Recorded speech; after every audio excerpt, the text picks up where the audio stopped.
Welcome to Cooking for Yummies on the Maple Knoll Radio Network.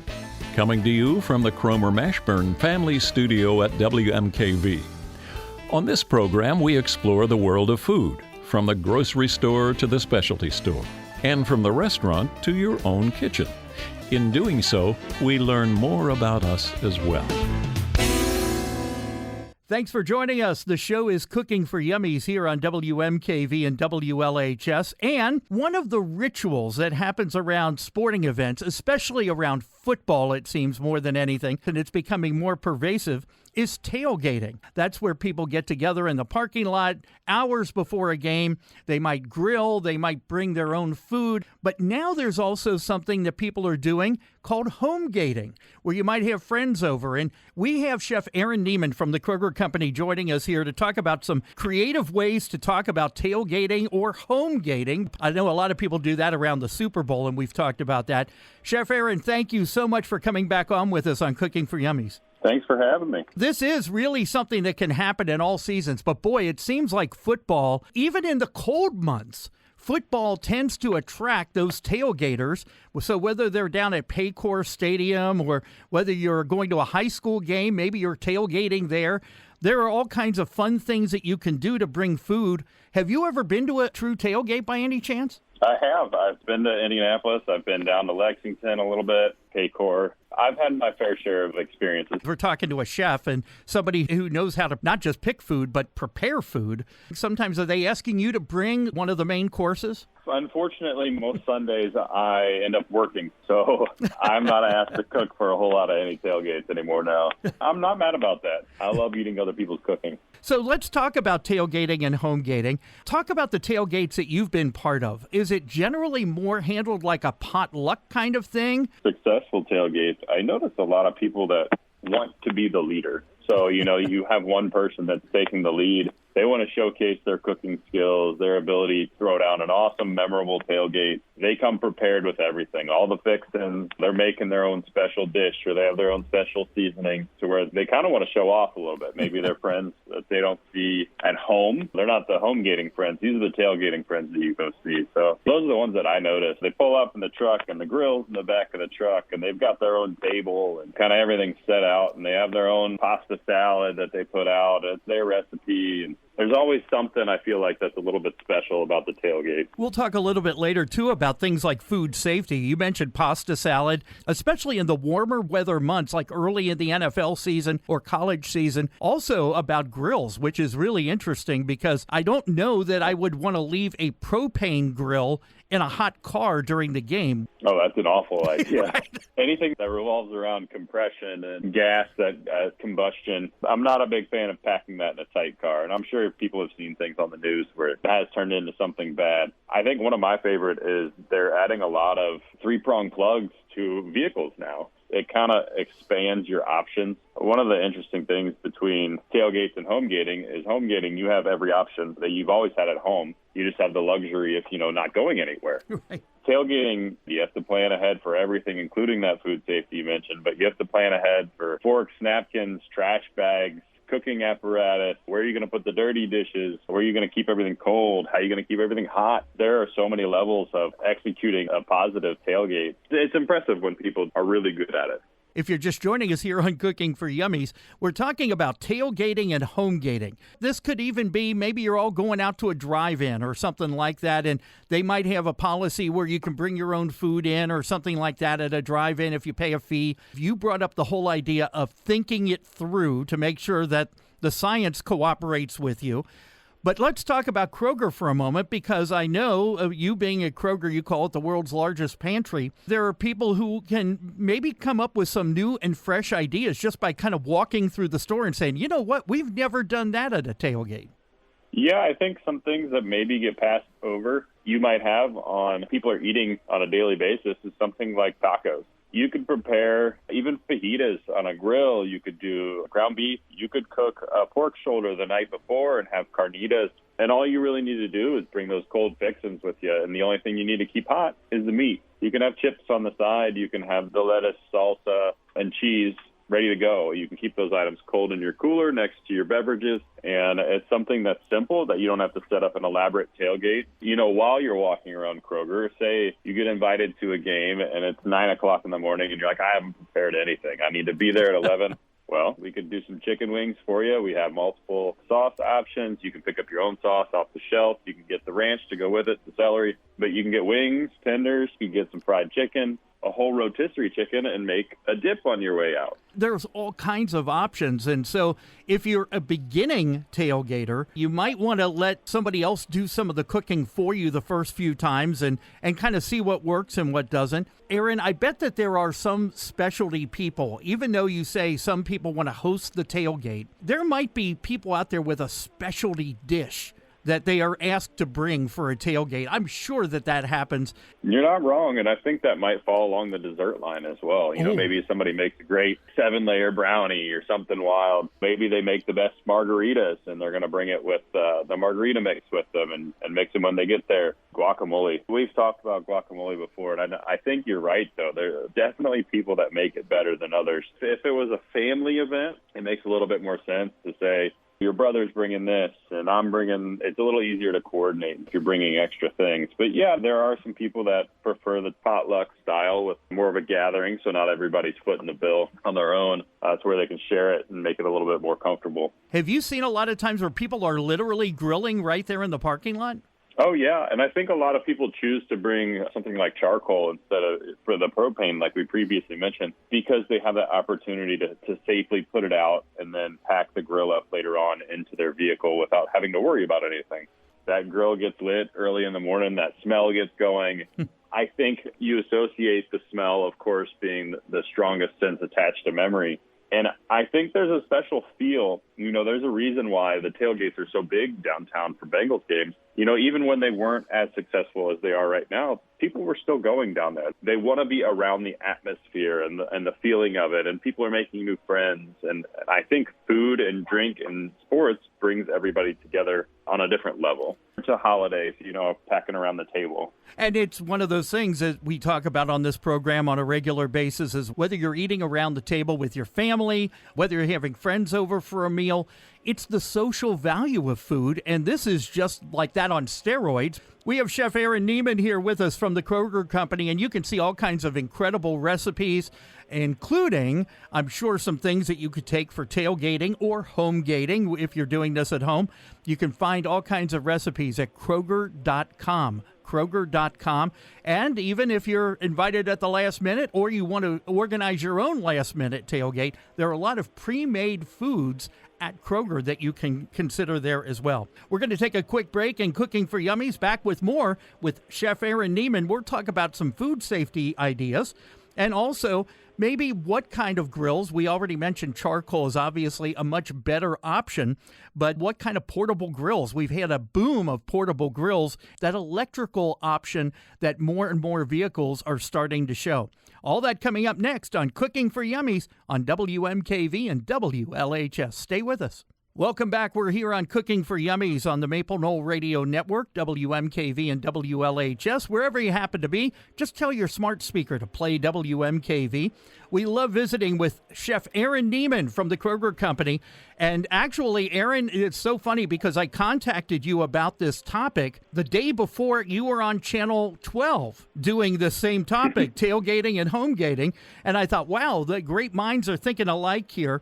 Tailgating and home gating, do you see it mainly happening at football, or are more people starting to consider this as a social gathering for other sports? I don't know about soccer or baseball, anything like that. Yeah, football, I think, is one of the major pushes. You see a little bit with home gating as far as, like, in the state of Kentucky, we know basketball is a pretty big deal down here. Oh, yeah. And I don't know how it necessarily works up there, but there's a lot of people that are, if you're not going to a local restaurant, you're probably having a small gathering at your house. So I think home gating, at least with basketball, has been a thing for a while. But yeah, tailgating and home gating as far as a sport goes, football, I would think is by far number one. I think it's going to beat out pretty much everything else combined if you look at it. You know, the other thing about home gating, and this is one of the things, especially around the Super Bowl, because we have a relative who home gates for a lot of the family. We all get together. She puts out an incredible spread. The biggest dilemma, though, is you have the people who want to watch the game, and then you have the people who want to watch the commercials in the Super Bowl. So we actually have two different rooms so that people can talk during the game, or the other room where people can actually dwell on the game and not worry as much about the commercials. So that's another thing to consider when you're home gating. You might even divvy them up just a little bit so that you can have both sides of the family happy. But we're talking about tailgating and home gating here with Chef Aaron Neiman. Chef Neiman, are there healthy things that we can take out? I know we talked about like guacamole, we mentioned that. Obviously, there are a lot of proteins prepared on that grill. But you can also grill things like vegetables. You might make kebabs or something like that. You can make a vegetable kebab. You can go the direction of you actually talking about the segment on Local 12. I did a black bean hummus. It's a 5-ingredient black bean hummus. You could do something in that direction. You could add in some grilled vegetables into the hummus. You could grill the vegetables and dip it into the hummus. Certain things like that where you lean towards like a no dairy, no meat kind of thing to keep it a little bit lighter. But yeah, there's definitely options out there. They're just not as vast because they're not as popular. So you have to get a little bit more creative when it comes to that. And there's nothing wrong with that. The creativity can be kind of exciting sometimes. I don't think anybody would really object if there's a main host for a tailgate and you end up bringing something that you think people might enjoy. I would think people are either going to try it or not try it and like it or not like it. But, I mean, you don't want to insult the host of the tailgate if it's one major host. But at the same time, I'm sure they welcome a little bit of variety, and that might become a new staple. It might become a new favorite. So maybe something that was a family dish, and you go to a bunch of friends and bring this, and they might go, wow, we've never had that before. Like you said, maybe you're the one that makes that the best in your family or in your group of friends, and you're bringing it to a new group of friends. The options are kind of endless. I don't think, even if there's a big host with a tailgate and you bring something to the gathering, if there's room on the table, I'm sure they won't object. They'll let you throw it on the table and just keep eating. There's a lot of eating going on. Let's talk about food safety, and I know as a chef you are very, very attuned to this, but especially for things like cold salads and whatnot. If we're out there and it's 25 degrees at the tailgate on a cold winter day, it may not be nearly as big of a concern as it is early in the season, especially for football, where you might have a 90-degree day. So you want to make sure that things stay cold, but also that things that should be warm stay warm. That's correct. And there are certain guidelines that you can follow as far as food safety is concerned. If you're taking something out, so say you have a potato salad out, at the very most, and I'm not recommending you leave it on the table this long, but at the very most, 4 hours is your time limit. At that point, if you're not putting it on ice, it needs to be disposed of. You would rather be safe than sorry in that certain direction. But you want to keep your cold items below 41 and your hot items above 135. But the 4-hour time limit is kind of the mark that you want to live by. So in between 41 and 135, that's what we like to call the danger zone. And that's where most of the bacteria can grow. And you just want to avoid that. And especially if you're going to be tailgating all season and you want to be the host all season, nobody wants to get sick at your tailgate and come back. I promise you that. That is so true. And the other thing to keep in mind, and if you have bagged ice with you, you could have like a shallow, almost like a casserole dish, and then put some ice in that, and then put your salad not in a really deep bowl, but in a moderate bowl. That could help extend that to that 4 hour a little more healthfully, I would think, if you can keep some kind of a chill beneath the salad and have the salad kind of as close to that ice as possible. You mentioned about electric in vehicles. Now, I'm driving a 2009 Toyota Sienna, so I'm the last one to ask about this. But I have noticed that there are things that you can get, like inverters, that will give you a 3-prong outlet using your cigarette lighter. You're saying that some of the larger, more hefty vehicles actually may already have a 3-prong outlet. How effective are those for operating things, whether it's a crock pot to keep something warm or maybe even an electric grill? It seems like that might be a draw on the battery. Have you encountered anything like that? A lot of the vehicles, if you're using it, I would recommend keeping it running for the time being, just so it can turn that battery power over and you're not draining while the car's not running. That's the most dangerous thing, is if you're going to go into a game for several hours and you've just been pulling on your battery for a couple hours before that, you definitely want to run and let it turn over a little bit. I think 15 minutes is kind of the mark that I've been told in the past, that you want to make sure it charges back up. But if you're cooking and you can keep that kind of idling for a little bit, I think that would be the smartest idea as far as that is concerned. But yeah, a crock pot or even a griddle, probably not at the same time, but we're actually driving a vehicle that is a little bit newer than yours, the same model, and they've already added it to that vehicle. So I'm sure the brand new ones that are rolling off the line are definitely having them. And they're super convenient for that fact right there. Aaron Neiman here with us from the Kroger Company, and you can find out all kinds of recipes. You can see more about the selection at the Kroger Company at Kroger.com, and we appreciate their support of Cooking for Yummies here, and Chef Aaron for giving us time. Today we're talking about tailgating, home gating. It can happen year-round, although it generally happens during the football season. Let's talk for a moment about portable grills, because I have to think back when tailgating was just becoming popular, which is decades ago. It was a real effort for people to bring a grill out because those things were pretty monstrous. And as we said, you want to kind of go with charcoal. You don't want to go with propane that you're going to leave in your vehicle. Even on a cold day with the sun hitting that vehicle, you don't want propane sitting in your car. But the smaller grills that we have seen, things like the Green Egg, there are some smaller versions of a lot of these grills that are pretty cool for people to be able to use. You think that's attributed maybe to the boom in tailgating? Yeah, and I think, to be honest, I think food television has helped a lot. I think people are able to explore food a little bit more, and they're like, oh, I never thought I could cook that before, but then they see it on TV, and they kind of dabble in it a little bit, and they explore that. Crock pots have a lot of assistance in that. You can throw something in the crock pot early in the morning, and it's ready for you by the time you leave. They have the crock pots that clamp on the edges now, so it'll seal while you're driving. But one of the big things that's really been booming lately is the flat top griddle. There's a major brand that's making them, but there's also some knockoffs out there. But there is an option on certain models that the legs fold up. So you could be preparing an entire breakfast of bacon and pancakes and hash browns and eggs on the same griddle almost at the same time. And again, this is a propane option, but there's a lot better technology that's allowing people to travel with these things. We have Aaron Neiman here with us, Chef Aaron Neiman, for just a few more moments. And Chef Aaron, one of the things I always like to talk about is some things that people could look through if they're walking through Kroger already doing their regular shopping, and maybe they're going to their first tailgate, or maybe they're a savvy, longtime tailgater. Are there any things that you've seen at some of the tailgates that you've been to that you might want to challenge somebody to maybe give a try? Oh, man, that's a tough question. I feel like there's a lot of people that don't step out of their comfort zone, and they're making hot dogs, hamburgers, and buying the pre-made cookies at the store and the bags of chips, and that's okay. Mm-hmm. If you're not a chef, that's okay. I think the effort that's being made to provide food and drink for your friends and family that's there, that's definitely a good thing, but maybe switch up the cheese, or maybe switch up the sauce that you put on your burgers, or maybe get some nacho cheese to go on your hot dogs this time around, or some chili. I would suggest just take some baby steps every week, especially if you're a season ticket holder and you're going down to Paycor every week. Take baby steps and try something new every week. Just one thing every week.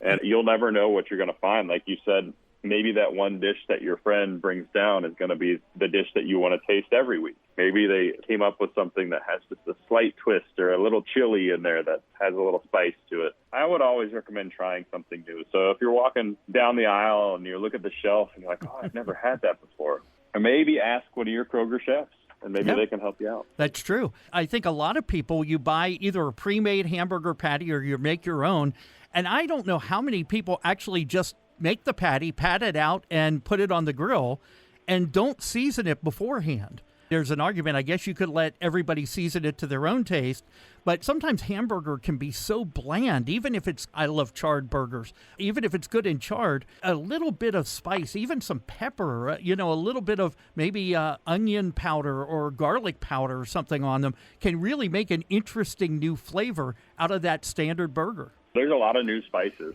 at Kroger. I noticed they redid a lot of the spice aisle, and there's one private selection seasoning, and it's called a Texas-inspired seasoning. It is perfect on burgers. I've used it several times. It's got a little bit of spice and some of that onion powder like you were talking about, some garlic, some pepper, and it's got a little salt in there. So it's kind of an all-purpose that you can just sprinkle right on top of that burger. and you don't have to worry about anything else. So it's just one thing you can pack down, and it, of course, comes in a shaker. You can just shake it right on there and close the lid when you're done and put it away for the next time. And it's up to you whether you want to tell them your secret recipe at that point. So, Chef Aaron Neiman, I want to thank you again for taking time. Thank you to Kroger for their support of public radio, and I thank you for elaborating a little bit more on tailgating and home gating, and I think it's something that comes back to the social value of food, and that's so valuable. In addition to all the good eats, it's also good company. Thank you. Thanks for having me. And again, Chef Aaron Neiman is with the Kroger Company. You can find out more about Kroger at Kroger.com. You've been listening to Cooking for Yummies on the Maple Knoll Radio Network. Thanks for joining us today for Cooking for Yummies, a presentation of WMKV, WLHS, and WMKVFM.org. Until next time, healthy and happy cooking.